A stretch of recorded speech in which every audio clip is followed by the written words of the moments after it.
São 2h37. A gente começou o programa hoje falando sobre a situação de saúde do presidente Jair Bolsonaro, que deu entrada no Hospital Vila Nova Star em São Paulo na madrugada de hoje. A internação foi confirmada pelo médico cirurgião Antônio Luiz Macedo, que acompanha Bolsonaro desde a facada em setembro de 2018.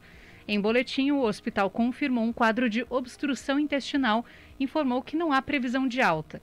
A gente está agora em contato com o Dr. Hércio Cunha, ele é médico gastroenterologista e cirurgião do aparelho digestivo. A gente vai conversar agora com ele sobre obstrução intestinal para entender melhor o que é essa doença, por que ela acontece, se tem relação, né, com a facada de Bolsonaro ou não. Muitas pessoas podem desenvolver um quadro de obstrução intestinal, né, independente disso. Boa tarde para o senhor Dr. Hércio Cunha. Boa tarde, Stephanie. Muito obrigada por conversar aqui com a gente. Aproveito para desejar um feliz ano novo e conta para nós, né, o que pode levar a uma obstrução intestinal? O que exatamente é uma obstrução intestinal? Eu que agradeço, Stephanie. Um feliz ano novo para você e para todos da rádio aí. A obstrução intestinal, ela pode vir por vários problemas, né? A questão do Bolsonaro seria uma que provavelmente é por brida e aderência. Eu vou explicar um pouquinho mais para frente. Mas ela pode vir por tumores, ela pode vir até por fezes endurecidas, né? São vários os fatores que podem acontecer aí. E existem alguns alimentos que seriam mais propícios a causar uma obstrução intestinal? As pessoas devem prestar mais atenção antes de consumir certos alimentos ou a quantidade deles? Esse é outro fator que você acabou de lembrar, né? Na verdade, a gente chama de benzoar. Alguns alimentos muito ricos em fibras, eles podem ocasionar obstrução intestinal em até pessoas que nunca fizeram cirurgia, que não tem nenhum problema no intestino, né? Por exemplo, a fibra de coco, fibra de laranja, né? Acontecem casos de pessoas que ficam obstruídas somente por causa da ingesta de grande quantidade dessas fibras. Então, realmente, assim, alimentos muito ricos em fibras, principalmente essas frutas cítricas, o coco, aquele coco, a parte branca do coco, se ingeridos em grande quantidade, podem trazer problemas para qualquer pessoa. Então, e quais são os sintomas, né, doutor? Como que a pessoa vai saber se ela tem uma obstrução intestinal? O que ela sentiu e deve procurar uma unidade de saúde? O que ela deve fazer?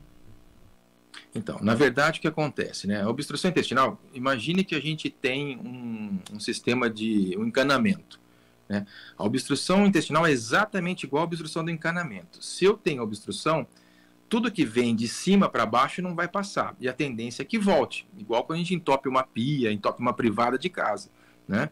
Então, a gente acha que a gente tem um trato digestório pequeno, mas na verdade ele é muito grande, né? Nós temos, começa pela boca, a gente tem o esôfago, o estômago, o intestino delgado, que é o intestino fino, a gente tem mais ou menos de 5 a 7 metros, mais ou menos 1,80 m de intestino grosso para chegar no ânus, para a gente evacuar. Então, tudo isso a gente chama de trato digestivo ou digestório. Quando a obstrução é mais baixa, a gente pode até parar de eliminar fezes, gases, e isso pode até voltar, a gente pode ter vômitos, até a gente chama de vômitos fecaloides, né? O que acontece justamente de sintoma você tem uma dor abdominal, normalmente é cólica, né, aquela torção, e para de eliminar gases e fezes, e pode ter vômitos, né? Isso dependendo do nível de obstrução, de quanto tempo ficou obstruído, mas o quadro clínico no geral é dor abdominal, normalmente cólica, acompanhado de parada de eliminação de gases e fezes, e pode ou não ter vômitos, dependendo do tempo do quadro. E a obstrução intestinal, ela pode oferecer riscos à vida da pessoa? As pessoas podem morrer por conta de uma obstrução intestinal? Tem pessoas, né, como o caso do presidente Jair Bolsonaro, que está agora internado, ele corre algum risco? Corre risco porque quando eu tenho obstrução, o que acontece? Principalmente se a obstrução for baixa. No intestino grosso, chamado cólon, né, a gente já tem aí uma grande quantidade de bactérias, e que são até normais no nosso organismo, a gente chama da flora natural do nosso corpo. Quando eu tenho obstrução, pode acontecer um fenômeno que chama translocação bacteriana. O que é isso? As bactérias do nosso trato digestivo, das fezes, elas podem ir para a corrente sanguínea e causar uma infecção generalizada. Então, eu tenho que tomar muito cuidado, porque, na verdade, eu posso ter a obstrução intestinal, que é a parada completa, ou eu posso ter uma coisa que a gente chama de suboclusão intestinal, que é, na verdade, eu tenho uma angulação, diminui o calibre, tem uma angulação um pouquinho maior do intestino, isso pode dificultar a passagem das fezes. Então, dependendo do quadro, se a gente tiver realmente uma obstrução intestinal, normalmente o quadro a conduta é cirúrgica. O quadro de suboclusão intestinal, quando não tem a parada completa, né, da passagem de todo o nosso alimentos, e não é só alimentos, porque eu produzo saliva, eu produzo suco gástrico, tem um monte de líquido que eu acabo produzindo no nosso trato digestivo.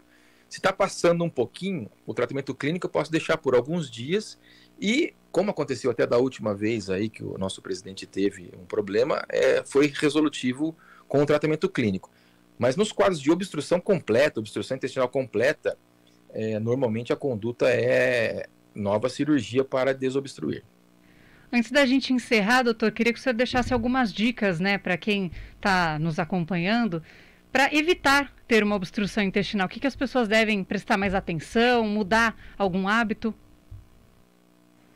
Stephanie, para quem não tem nenhum problema, que não tem cirurgia prévia, né, não tem alguma cirurgia que mexeu no trato digestivo, a recomendação que eu dou é bom senso. Na verdade, é uma alimentação saudável. Não tem nada proibido, mas assim, em quantidades adequadas, né? Eu falo que, como todos nós deveríamos comer, eu não posso comer laranja, eu não posso comer fibra de coco. Não, não é isso. Eu posso ingerir em pequenas quantidades. Normalmente, o que traz problema é o exagero. Tá? Todos os quadros que eu vi até hoje, nos 25 anos de formado aí, sempre é com exagero de comida. Então, se eu puder deixar um recado gente, bom senso, comer pouco, devagar, né, tranquilo, sem exagerar, até para a gente ter uma saúde saudável. Dr. Hércio Cunha, médico gastroenterologista, cirurgião do aparelho digestivo, muito obrigada por conversar aqui com a gente nesse primeiro Estúdio CBN de 2022. Um feliz ano novo para o senhor e até a próxima. Eu que agradeço, Stephanie. Um grande abraço. Feliz ano novo para todos da rádio e para todos os ouvintes. Tudo de bom.